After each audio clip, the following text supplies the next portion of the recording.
லெமரன் TV சார்பாக இன்று அண்ணா நகர் தொகுதியில் சுயேட்சையாக போட்டியிடும் காரத்தை என்கின்ற நரேந்திரன் அவர்களுடன் உரையாட உள்ளோம். சார், இப்போ நீங்கள் அண்ணா நகர் தொகுதி சுயேட்சையாக வந்து நீங்கள் போட்டிடுறீங்க. இந்த சுயேட்சையா போட்டிடுறதுக்கு என்ன காரணம், இல்லை என்ன உந்து சக்தியால் நீங்கள் போட்டிடுறீங்க? சார், நான் கிட்டத்தட்ட இந்த அண்ணா நகர் தொகுதியிலே 38 ஆண்டுகள் அரசியல் பயணத்தில் இருந்தேன். ஒரு சரியான அங்கீகாரம் கிடைக்காதனால நான் சுயேட்சை வேட்பாளரை நிற்கிறேன். நான் நிற்கிறேன் என்று தெரிந்ததுமே மக்கள் என்னை ஆதரிக்கிறார்கள், மக்கள் விரும்புகிறார்கள். நான் இந்த அண்ணா நகர் தொகுதியிலே இருக்கிறவன், அண்ணா நகர் தொகுதியிலே பிறந்து வளர்ந்தவன். எத்தனையோ நல காரியங்களை செய்திருக்கிறேன், உதவிகள் செய்திருக்கிறேன். கூப்பிட்ட குரலுக்கு ஓடி வருவன். ஆகையால் மக்கள் என்னை விரும்புகிறார்கள்.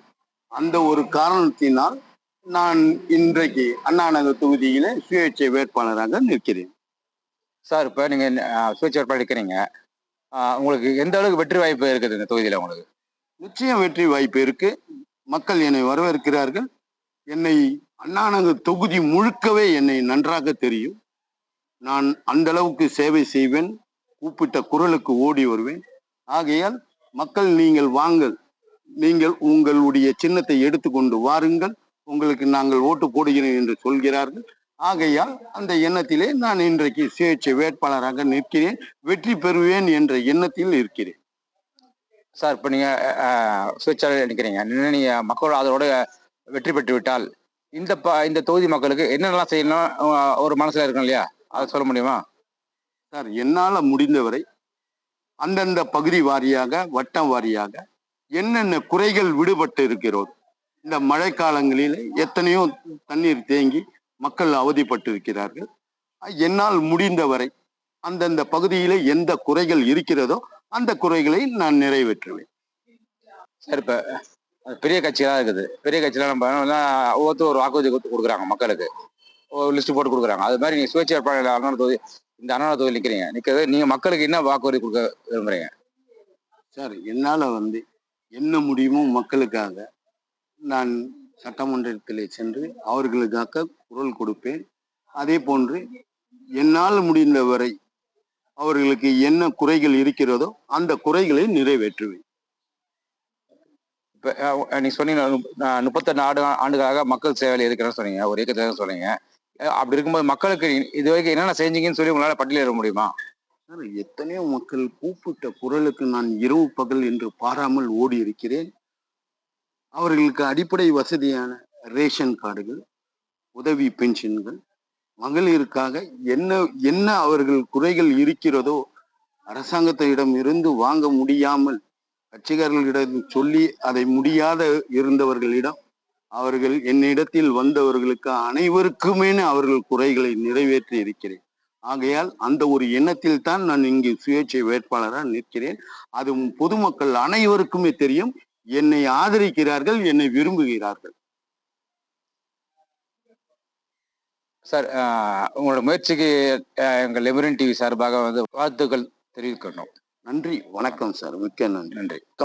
நான் அண்ணா நகர் தொகுதியிலே சுயேட்சை வேட்பாளராக நிற்கிறேன். என் பெயர் கராத்தே நரேந்திரன் என்று அழைப்பார்கள்.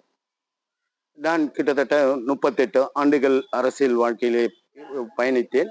ஆனால் சிலர் பேர் முன்னோடிகள், கழக முன்னோடிகள், மூத்தவர்கள் கூடிய காழ்ப்புணர்ச்சியால் நான் புறக்கணிக்கப்பட்டேன். இன்று சுயேட்சை வேட்பாளராக நின்றதும் மக்கள் எனக்கு ஆதரவு தெரிவித்தார்கள். நில்லுங்க, கண்டிப்பா உங்களுக்கு ஓட்டு போடு என்று சொல்லியிருக்கிறார்கள். ஆகையால் நான் நிச்சயமாக மக்களிடம் சென்று வாக்கு சேகரித்து நான் வெற்றி பெறுவேன் என்ற நம்பிக்கை இந்த அண்ணா நகர் தொகுதியில எனக்கு இருக்கிறது. அதே போல அவர்கள் கூப்பிட்ட குரலுக்கு எல்லாம் ஓடுவேன். இதே அவர்கள் வீட்டு பிள்ளைகளுக்கும் நன்றாக தெரியும்.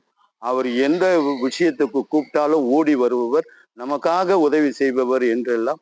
அதே போன்று உதவி தொகை, அதே போன்று ரேஷன் கார்டு வசதி, அவர்களுக்கு என்ன வசதி, அடிப்படை வசதியோ அதையெல்லாம் நான் நிறைவேற்றி கொடுத்திருக்கிறேன். இது மக்களுக்கு அனைவருக்கும் தெரியும். நான் உள்ள பகுதியில உள்ள அனைத்து மக்களுக்கும் தெரியும்.